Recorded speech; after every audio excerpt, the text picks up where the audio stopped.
안녕하세요. 9월 17일 목요일입니다. 오늘 또 복된 날, 의미 있는 이 하루가 되시기를 바랍니다. 오늘은 고린도후서 3장 6절에서 보시겠습니다. 저가 또 우리로 새 언약의 일꾼 되기에 만족해 하셨으니 의문으로 하지 아니하고 오직 영으로 함이니 의문은 죽이는 것이요 영은 살리는 것임이니라. 아멘. 코로나 때문에 많이 긴장하며 생활하셔야 돼서 여러 가지 불편한 게 한두 가지가 아닙니다. 마스크를 늘 써야 되는 것이 또 성가신 일이기도 하고요.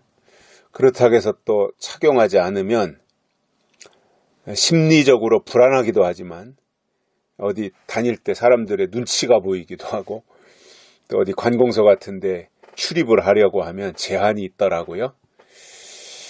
그래서 시청을 가려도 마스크 꼭 써야 되고 또 뭐 이렇게 체온을 측정해야 되고 분명히 이게 형식적인 것인데 또 안 할 수도 없고 뭐 우리가 또 기본적으로 할 건 하고 살아야 되겠는데 너무나 눈 가리고 아웅하고 있는 것 같아서 마음에 썩 내키지는 않습니다. 현재 우리나라 이제 코로나 확진자 발표하는 것을 보면 뭐 100명대 지금 유지가 되고 있는데 확진자 몇 명 이거는 발표하면서요.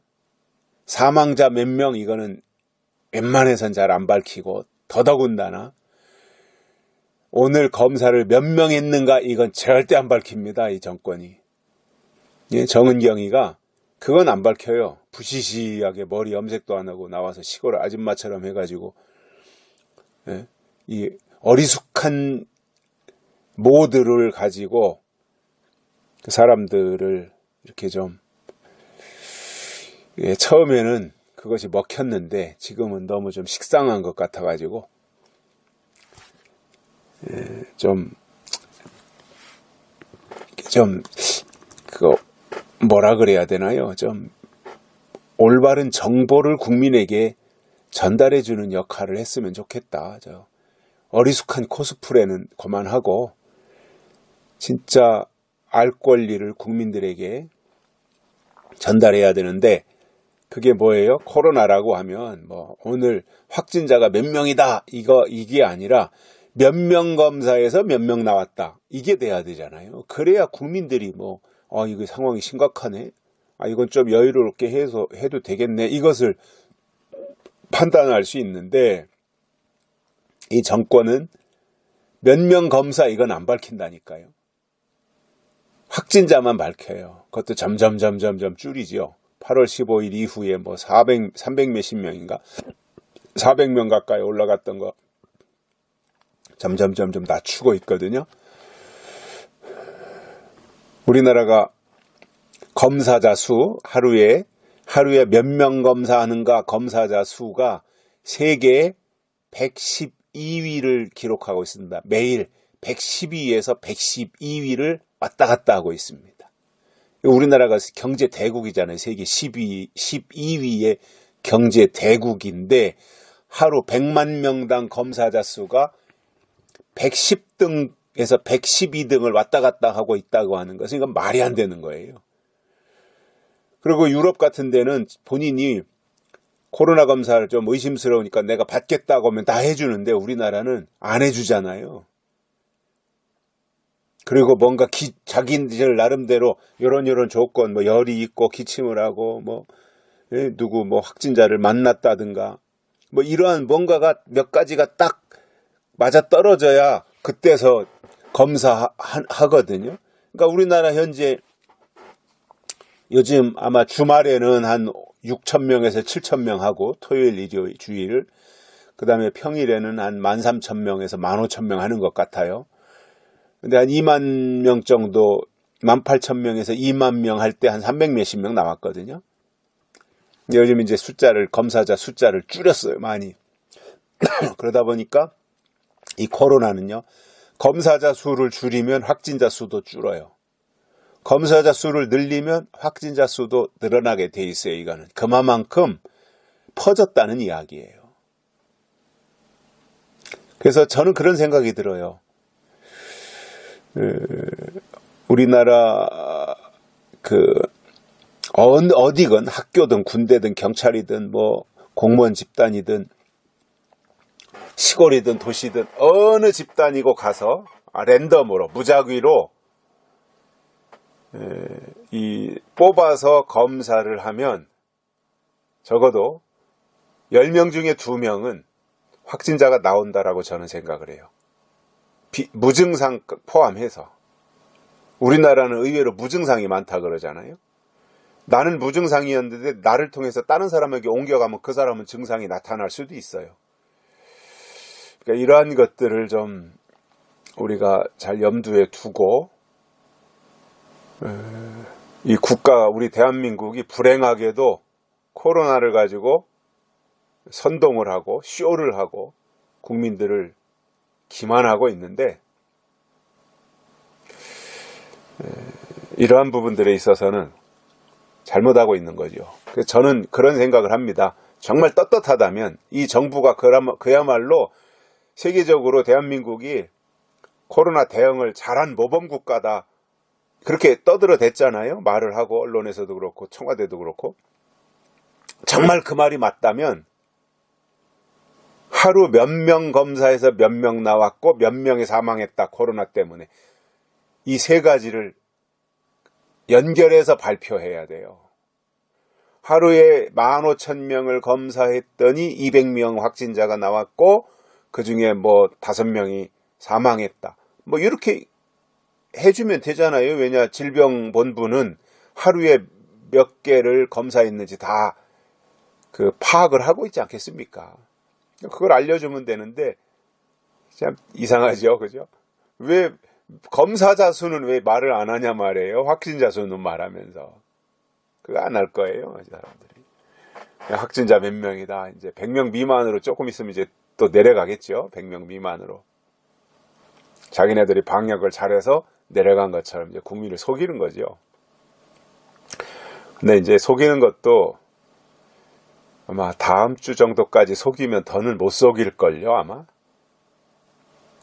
다음 주, 뭐, 추석 요무렵까지 속이면 더 못 속일걸요. 왜냐, 이제 추석 지나고 찬바람이 나서 독감에 걸리고 감기 환절기, 감기 환자 생기면 이게 코로나인지 독감인지 감기인지 이게 분간이 안 되니까 그때부터는 이제 또 우왕좌왕할 겁니다.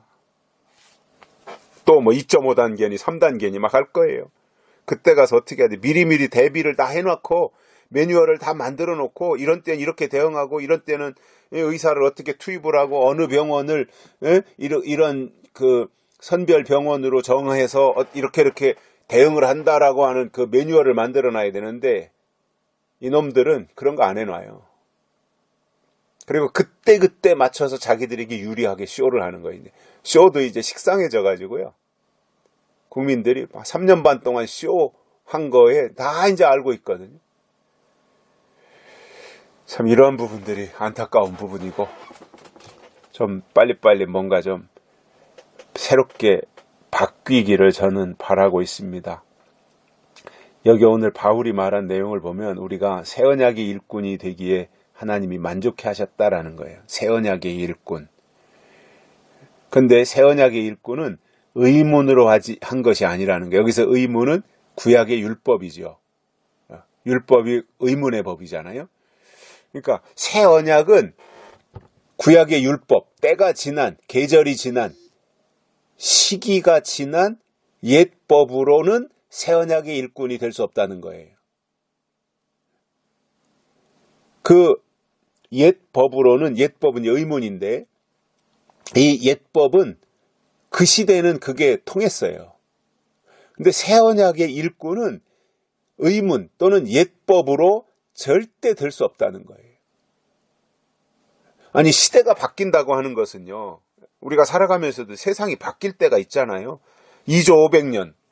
2조 500년이 그 당시에는 계속해서 2조 500년 이씨조선이 왕을 해먹고, 전주 이씨가 왕위에 올라앉아서 그 혈통이 왕족이라고 하는 것으로 이어져서 그게 천년만년 갈 줄 알았지. 그 당시에 이씨조선이 다스릴 시대에. 그렇지, 그게 이제 끝이 올 줄 누가 알았어요. 일본이 우리나라를 쳐들어와서 식민지로 만들어가지고 우리나라의 왕정 국가를 다 물어버리고 일본의 식민지를 삼아서 2조 500년이 다 무너져 내릴 줄 예전에 미처 몰랐던 거잖아요. 그래서 2조 500년이 이제 끝나고 식민지를 거쳐서 대한민국이 이제 세워졌고 1948년 8월 15일 날 대한민국이 세워졌고 시대가 바뀐 거거든요. 그럼 시대가 바뀌었으면 이제 이씨조선은 무너졌고 대한민국이라는 국호를 가지고 새로 건국을 한 거거든요. 새롭게 건국을.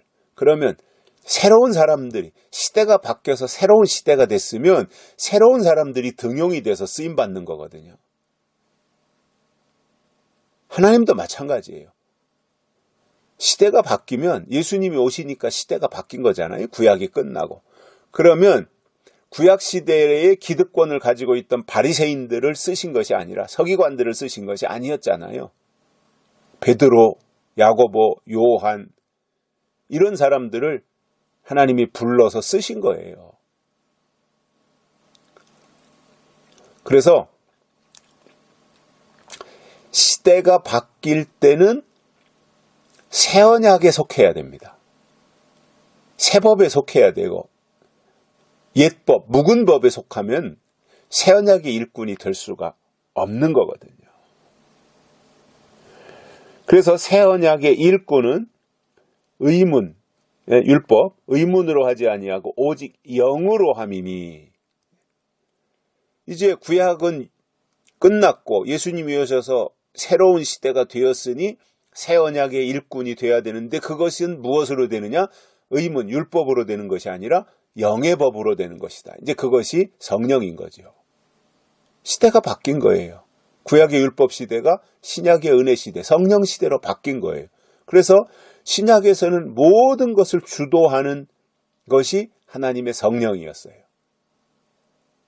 그래서 신약에서는 성령이 중요한 거예요. 왜냐? 그 시대를 주도하는 기운이 성령이고 성령으로 운행하시고 성령으로 이끄시기 때문에 새 언약의 일꾼은 의문으로 되는 것이 아니라 영으로 되는 것이다 이겁니다. 그렇다면 하나님의 영이 있어야 된다는 거죠. 그런데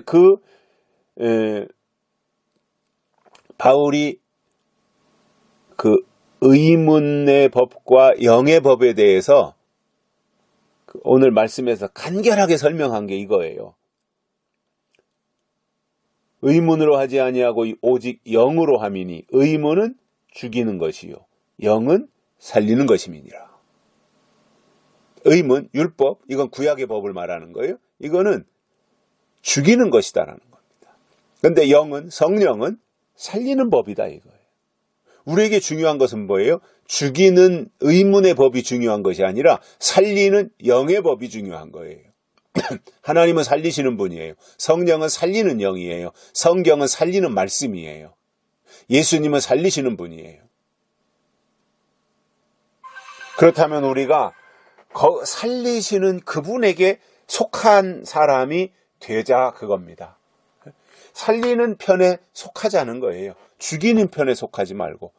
그래야 영으로 되어야 새 언약의 일꾼이 된다 말입니다. 우리가 새 언약의 일꾼이 되는 게 중요한 거 아니에요? 우리가 새 시대를 살면서 왜 옛날 법의 그늘에서 살아요? 새 시대를 산다면 새 시대의 법에서 살아야죠. 우리가 이 세상에서도 우리나라 같은 경우 이제 대통령 5년마다 한 번씩 바뀌잖아요. 선거를 통해서. 우리나라 헌법에 대통령 임기가 5년 단임으로 되어 있으니까. 그러면 대통령이 바뀔 때마다 사실은 시대가 바뀌는 거예요. 5년 단위로 우리나라가. 그래서 대통령이 누가 되느냐에 따라서 정책이나 국가가 가는 방향이나 이 모든 게 달라지잖아요. 특히 이제 우리나라 같은 경우도 보수 진보로 나누어져서 보수에서도 대통령이 나오기도 하고 진보에서 대통령이 나오기도 해요.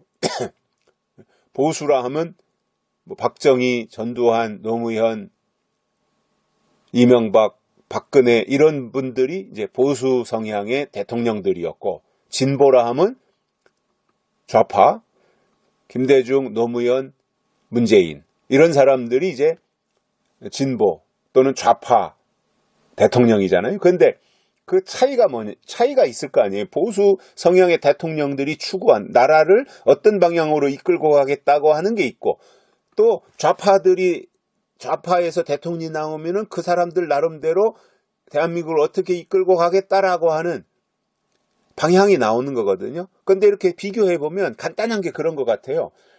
우파 성향의 대통령들은 성장에다가 목표를 두고 가는 거예요. 국가가 성장하고 국가가 발전하고 여기에다가 목표를 두고 가는 거예요. 그런데 좌파들은 성장에다 목표를 두는 것이 아니라 분배에다 목표를 두는 거예요. 분배. 그래서 복지라든가 이런 것들에다가 비중을 두고 이제 퍼주기를 많이 하는 거예요. 뭐 다 장단점이 있어요. 성장 위주로 가다 보면은 분배에는 약해지는 거죠. 그런데 또 좌파가 정권을 잡아서 분배에다가 치중하다 보면은 퍼주려면 돈이 있어야 퍼줄 거 아니에요? 그러니까 이게 국가가는 이제 좌파가 잡으면 국가 예산은 좀 짜부러지고 대신 사람들에게 복지라든가 혜택을 많이 줘 퍼주기도 하고, 지금 문재인 정부가 그렇잖아요. 추경을 몇 번씩 해가지고 이제 문재인 정권 끝날 때는 국가 부채가 1,000억이 된다 그러잖아요. 그동안 역대 대통령들이 쭉 거쳐오면서 이명박, 박근혜 거쳐오면서 우리나라 국가 부채가 600조 정도 됐는데 600조. 근데 문재인 정권 들어서서 5년을 딱 맞추고 나가면 1,000조가 넘어간다 그래요. 그러니까 대통령 한 명이, 문재인 한 명이 5년 동안 국가 부채를 400조를 늘려놓는 거예요. 400조를. 이게 이제 좌파들이다 말이에요. 좌파들은 퍼주는 거예요, 그냥 다. 게다가 이제 포퓰리즘까지 나오니까 그게 이제 점점 더해지는 거지요. 이런 차이가 있단 말이에요. 이런 차이가. 그러면 우리가 신앙적으로도 보면 어디에다가 비중을 두고 갈 것인가 라고 하는 것을 볼 때, 우리가 신앙적으로 영적으로는 보면은 우리는 의문의 법에다가 비중을 둘 것이 아니라 영의 법에다가 비중을 둬야 된다. 그것이 새언약의 일꾼이고 새언약의 사람들이 취할 신앙적 방향이라는 것입니다. 여기까지 하겠습니다. 감사합니다.